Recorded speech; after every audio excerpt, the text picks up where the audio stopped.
என் அன்பு தேவனுடைய பிள்ளைகளே, உங்கள் யாவருக்கும் மீண்டும் நம்முடைய கர்த்தராகிய இயேசு கிறிஸ்துவின் இனிய நாமத்தினாலே என்னுடைய அன்பின் வாழ்த்துதலும் வணக்கமும் ஸ்தோத்திரத்தை நான் சொல்லிக் கொள்கின்றேன். இன்றைய நாள் நியாயாதிபதிகள் 19ஆம் அதிகாரம். இஸ்ரவேலர்களிலே நியாயாதிபதிகள் இல்லாத காலம், அவனவன் தன் தன் பார்வைக்கு சரி என்று பட்டதை செய்தான் என்று பார்க்கிறோம். இஸ்ரவேலர்களை தேவன் தெரிந்து கொண்டார். விசுவாசத்தின் தந்தை என்று தேவ பிள்ளைகளால் ஏற்றுக்கொள்ளப்படும் ஆபிரகாமின் பிள்ளைகள்தான். ஆனால் கீழ்ப்படியாத தன்மை யாரை விட்டது? தேவனுக்கு பயப்படும் பயம் குறையும் பொழுது பொல்லாதவனின் கிரியைகள் மனிதனில் துளிர்க்க செய்கிறது. ஆரம்பத்திலே அடையாளம் கண்டுபிடித்து நம்மை நாம் சரிப்படுத்தி கொள்ளவில்லை என்றால் நம் ஆத்துமா அகல பாதாளத்திற்கு விழ தகுதியாகிறது. தேவனிடத்திலே தன்னை அர்ப்பணம் செய்து தன்னுடைய 5 புலன்களை அடக்கி ஆளும் பொழுதுதான் தேவனுக்கு மகிமையானதை செய்ய முடியும். சரி, வாருங்கள் நியாயாதிபதிகள் 19ஆம் அதிகாரத்திற்குள்ளாக போவோம். நியாயாதிபதிகள் குறித்து பார்த்து கொண்டிருக்கும் பொழுது கடைசி நியாயாதிபதியும் இறந்தான். இனி நியாயாதிபதிகள் இல்லை என்பதைப் போல 17ஆம் அதிகாரத்தில் 6ஆம் வசனம் இஸ்ரவேலிலே ராஜா இல்லை என்பதை சொல்லப்படுகிறது. அதே போல 18ஆம் அதிகாரம் முதல் வசனமும் இஸ்ரவேலிலே ராஜா இல்லை என்பதனை மேலும் நினைவுபடுத்துகிறது.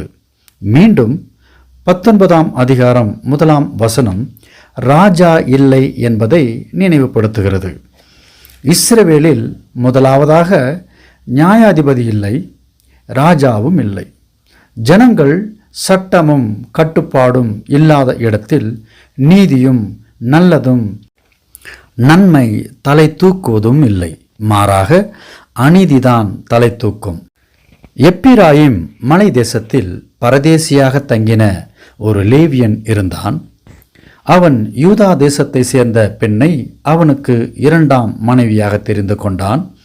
அவளோ லேவியனுக்கு துரோகம் செய்து விபச்சாரம் செய்து அவனை விட்டு தன் தகப்பன் வீடான யூதா தேசத்திற்கு சென்றாள். சென்று 4 மாதங்கள் ஆனது. லேவியன் தன் மனைவியின் பிரிவையே பெரிதும் எண்ணினவனாய், தன் மனைவி செய்த தவறை மன்னித்தவனாய் அவளை பார்க்கவும் மீண்டும் அவளோடு பேசி கலந்து ஆலோசித்து தன் வீட்டிற்கு அழைத்து வரும்படி அவனும் அவனுடைய வேலைக்காரனுமாக 2 கழுதைகளை கட்டிக்கொண்டு அவளிடத்தில் போக பிரயாணப்பட்டார்கள். அப்பொழுது அவள் அவனை தன் தகப்பன் வீட்டிற்கு அழைத்து போனாள்.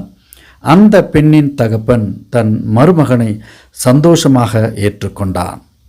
தன் மருமகனை வற்புறுத்தி கேட்டதால் 3 நாள் அவனோடு புசித்து குடித்து இரவு தங்கினான். 4வது நாள் லேவியன் பிரயாணப்படுகையில் அந்த ஸ்திரீயின் தகப்பன் தன் மருமகனை பார்த்து, கொஞ்சம் அப்பமும் புசித்து உன்னுடைய மனதை தேற்றிக்கொள், பிற்பாடு போவதை பற்றி பார்க்கலாம் என்றான். பின்பு இருவரும் உட்கார்ந்து புசித்து குடித்தார்கள். மீண்டும் அந்த லேவியனை பார்த்து, நீ தயவு செய்து உன் இருதயம் மகிழ்ச்சி அடைய ராத்திரிக்கும் இரு என்றான். ஆனாலும் லேவியன் புறப்பட தயாரான போது வருந்தி கேட்டதால் மருமகன் மாமனின் பேச்சுக்கு தன் மனதில் இடம் கொடுத்ததால் அன்று இரவும் அங்கேயே தங்கினான். 5ஆம் நாள் விடியற்காலையிலே நேரத்திலே லேவியன் புறப்பட தயாரானான். மீண்டும் அவன் மாமன், இரு, உன் இருதயத்தை தேற்றிக்கொள் என்றான்.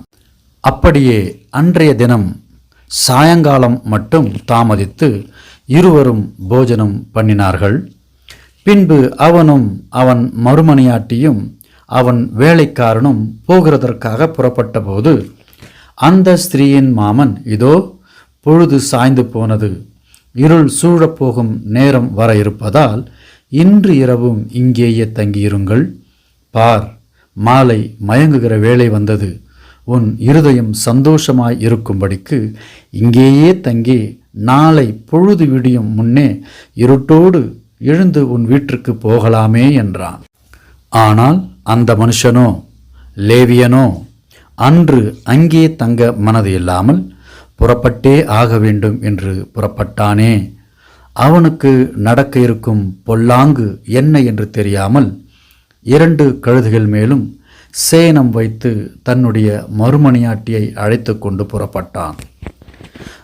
தங்கம் போல் மனது உடைய மாமன் தன் மருமகனை அன்பின் அளவு குறையாமல், ஒன்றுக்கும் குறைவில்லாமல் மனநிறைவாய் அவனை கவனித்து அனுப்பி வைத்தான்.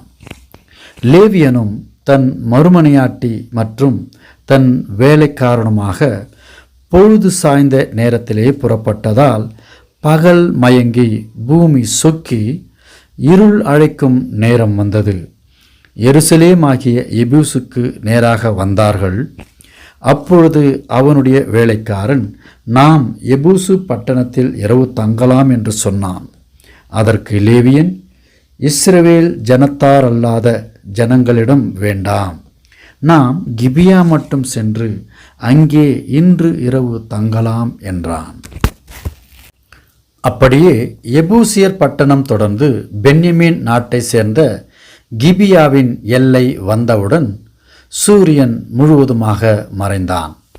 ஆகவே இன்று இரவு கிபியாவில் தங்க இருக்கிறோம்.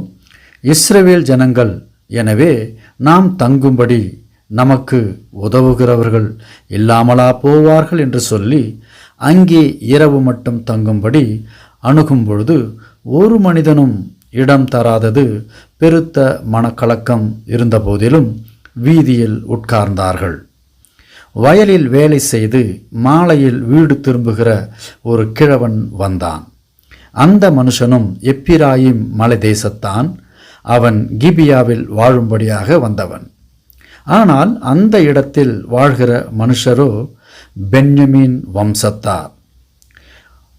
அந்த வயதான மனுஷன் வீதியில் இருக்கிறதைக் கண்டு, எங்கே போகிறாய், எங்கிருந்து வந்தாய் என்று கேட்க, தன்னுடைய சூழ்நிலையையும் தன்னுடைய நிலைமையையும் அவனுக்கு சொல்லுகிறான்.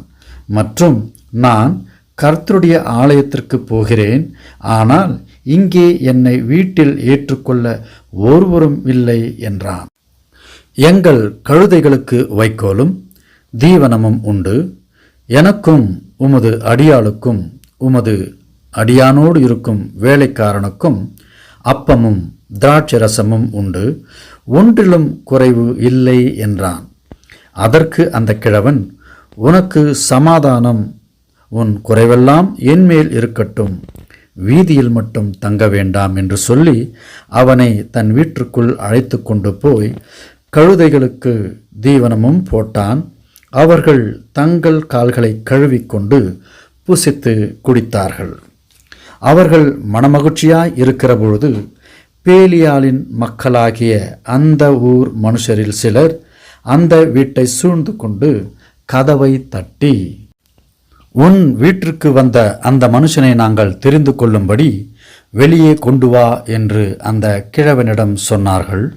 அந்த கிழவன் வீட்டிலிருந்து வீட்டிற்கு வெளியே வந்து அந்த பேலியாளிகளிடம், வந்தவர்கள் பென்யமீன் கோத்திரத்தார் என்றாலும் அவர்களிடம் தெய்வ பயமும் நாட்டில் ராஜாவும் இல்லை என்று ஏற்கனவே வேதத்தில் திரும்ப திரும்ப கொடுக்கப்பட்டதின் நோக்கம் ஜனங்களிடம் நீதி, ஒழுக்கம், கட்டுப்பாடு, தெய்வ பயம் எல்லாம் தொலைத்துவிட்டு அவரவர் பார்வைக்கு சரி என்று பட்டதை செய்தார்கள் என்று பார்க்கும்பொழுது இரு பக்கங்களிலும் நினைக்க தோன்றுகிறது. ஒன்று, சரியானதை செய்தார்கள் என்றும், இன்னொரு பக்கம் தன் பார்வைக்கு சரி என்பது எல்லா குற்றவாளிகளும் தங்கள் குற்றம் குற்றமாக தெரியாமல் சரி என்று தோன்றுவது. சரி, இந்த பென்யமீன் கோத்திரத்தார் என்ன செய்தார்கள் என்று பார்ப்போம். லேவியன் தேவனுடைய மனிதன். அவன் பேரில் மிகுந்த கனம் பெற்றவனாய் கிழவனின் கண்களுக்கு தென்பட்டதால் கிழவன் அந்த லேவியனுக்கு ஒன்றும் இழுக்கு நேராதபடிக்கு அந்த பேலியாளிகளிடம் கெஞ்சுகிறான். ஆனால் இஸ்ரவேலரின் கோத்திரத்தாரில் பென்யமின் கோத்திரத்தார் சிலர் செய்த காரியம் இருதயத்தை கிழிக்கிறதாகவும் மட்டுமல்ல ஈரக்குலைகள் நடுங்குகிற செயலாகவும் இருக்கிறதை நாம் பார்க்கிறோம். அந்த கிழவன் லேவியனை விட்டுவிடுங்கள், இதோ என் வீட்டில் கன்னி ஸ்திரீ ஒருத்தி இருக்கிறாள், அந்த மனுஷனின் மறுமனையாட்டியும் இருக்கிறாள், இருவரையும் வெளியே கொண்டு வருகிறேன், உங்கள் பார்வைக்கு சரிபோன பிரகாரம் அவர்களுக்கு செய்யுங்கள் என்றான். ஆனாலும் இந்த மனுஷனுக்கு மதிகேடான காரியத்தை எதையும் செய்ய வேண்டாம் என்று கேட்டுக்கொண்டான். அந்த மனுஷர்களோ கிழவனின் பேச்சை கேட்கவில்லை. அப்பொழுது அந்த மனுஷன் தன் மறுமணியாட்டியை பிடித்து அவர்களிடத்திலே வெளியே கொண்டு வந்து விட்டான். கிழவனின் வீட்டை சூழ்ந்திருந்த பொல்லாத பாதகர்கள் அவளை இரவு முழுவதும் எல்லோருமாக சேர்ந்து கெடுத்து பொழுது விடியும் மட்டும் தொடர்ந்து பொல்லாங்காய் நடந்தார்கள். கிழக்கு வெளுக்கும் பொழுது அவளை விடுவித்தார்கள். அவளோ எழுந்து தன் எஜமான் இருக்கும் வீடு மட்டும் வரும்படிக்கு தன்னுடைய உயிரை கையில் பிடித்தவளாய் எழுந்து வாசற்படியிலே விழுந்து உயிரையும் விட்டவளாய் விழுந்தாள். அவளுடைய எஜமான் காலமே எழுந்து வீட்டின் கதவை திறந்தபோது அவன் மனைவி தன் கைகளை வாசற்படியின் மேல் வைத்தவளாய் விழுந்து கிடந்தாள். எழுந்திரு, போவோம் என்றான். அவள் உயிரோடு இருந்தால்தானே தன் எஜமானனுக்கு செவி கொடுப்பதற்கு கீழ்ப்படிவதற்கு அவளிடம் இருந்து மறு உத்தரவு வரவில்லை. லேவியன் நெஞ்சினில் அளவில்லாத பாரத்துடன் தன் மனைவியை கழுதையின் மேல் ஏற்றினான். வழிநெடுக்க கண்ணீரோடு நீராடிக்கொண்டே கனத்த இருதயத்துடன் எப்பிராயிம் மலை தேசத்தில் உள்ள தன் வீடு போய் சேர்ந்தான். தன் வீடு போய் சேர்ந்தவுடன் ஒரு கத்தியை எடுத்து தன் மறுமணியாட்டியை பிடித்து அவளை எலும்புகளோடு சேர்த்து 12 துண்டுகளாக்கி இஸ்ரவேலின் எல்லையெல்லாம் அனுப்பினான். அதை கண்டவர்கள் எல்லோரும் இஸ்ரவேல் புத்திரர் எகிப்திலிருந்து புறப்பட்ட நாள் முதற்கொண்டு இந்நாள் வரைக்கும் இப்படிப்பட்ட கசப்பான, மோசமான, கேவலமான இப்படிப்பட்ட ஒரு செயலை ஒருபொழுதும் செய்ததில்லை, காணப்படவும் இல்லை. இந்த காரியத்தை யோசித்து ஆலோசனை பண்ணி செய்ய வேண்டியது இன்னதென்று சொல்லுங்கள் என்றார்கள். இஸ்ரவேலர்கள் யோசுவாவோடு இருக்கும் பொழுது ஒரு தவறையும் செய்யவில்லை. அவர்கள் யோசுவாவுக்கு கீழ்ப்படிந்து மோசேவோடு இருந்தபொழுது மோசேவுக்கு எப்படி கீழ்ப்படிந்து பயந்து இருந்தார்களோ அதே போல யோசுவாவோடும் யோசுவா இருக்கிறவரை அவர்கள் அவனுக்கு கீழ்ப்படிந்து தேவனுக்கு பயந்து இருந்தார்கள். பிறகு நியாயாதிபதிகளில் நாம் பார்த்தோம். நியாயாதிபதிகள் இருக்கிற பொழுது அவர்களுக்கு கீழ்ப்படுகிறதும், யாரும் இல்லாத போது தேவனை விட்டு அந்நிய தெய்வங்களை வணங்கி சோரம் போகிறதை நாம் பார்த்தோம். ஆம், பாருங்கள், கர்த்தருக்கு அருகில் இருக்கும் பொழுது தேவன் அவர்களை ஆசீர்வதித்தார். முதலில் இஸ்ரவேலர்கள் அந்நிய தெய்வங்களை வணங்கினார்கள். நாட்பட அந்நிய தெய்வங்களை தங்களுடைய குலதெய்வமாக வணங்கினார்கள். இப்பொழுதோ எப்படிப்பட்ட காரியத்தை செய்து இஸ்ரவேலர்களுக்கு பென்யமின் கோத்திரத்தார் செய்த இந்த காரியம் அவருடைய வாழ்க்கையிலே இப்படிப்பட்ட ஒரு பாவத்தை, இப்படிப்பட்ட ஒரு மோசமான செயலை, பாதகத்தை செய்து தங்களை கரைப்படுத்திக் கொண்டார்கள். ஆம், அடுத்த பதிவிலே இதனுடைய தொடர்ச்சியை நாம் பார்ப்போம். இஸ்ரவேலர்கள் தேவனுடைய பிள்ளைகள்தான். ஆனாலும் தேவனுடைய வார்த்தைக்கும் அவருடைய சொல்லிற்கும் கீழ்ப்படியாத போது எப்படிப்பட்ட பாதகத்தை செய்கிறார்கள். ஆம், நாமும் அப்படித்தான். கர்த்தருடைய வார்த்தைக்கும் அவருடைய சொல்லிற்கும் கீழ்ப்படியவில்லை என்றால் நாமும் தேவனை விட்டு தூர சென்று நம்முடைய ஆத்மாவை காப்பாற்ற முடியாமல் பெரு நஷ்டத்தை ஏற்படுத்திக் கொள்ளுகிறவர்களாய் மாறிவிடுவோம். ஆகையினாலே கர்த்தருடைய வேதம் நமக்கு என்ன சொல்ல இருக்கிறது என்பதை குறித்து அடுத்த பதிவிலே தொடர்ந்து பார்ப்போம். தொடர்ந்து இணைந்திருங்கள். கர்த்தர் நம்மோடு இருந்து நமக்கு வழியாய் துணையாய் இருந்து நம்மை வழி நடத்தட்டும். கர்த்தருடைய நாமம் மகிமைப்படுவதாக. ஆமென்.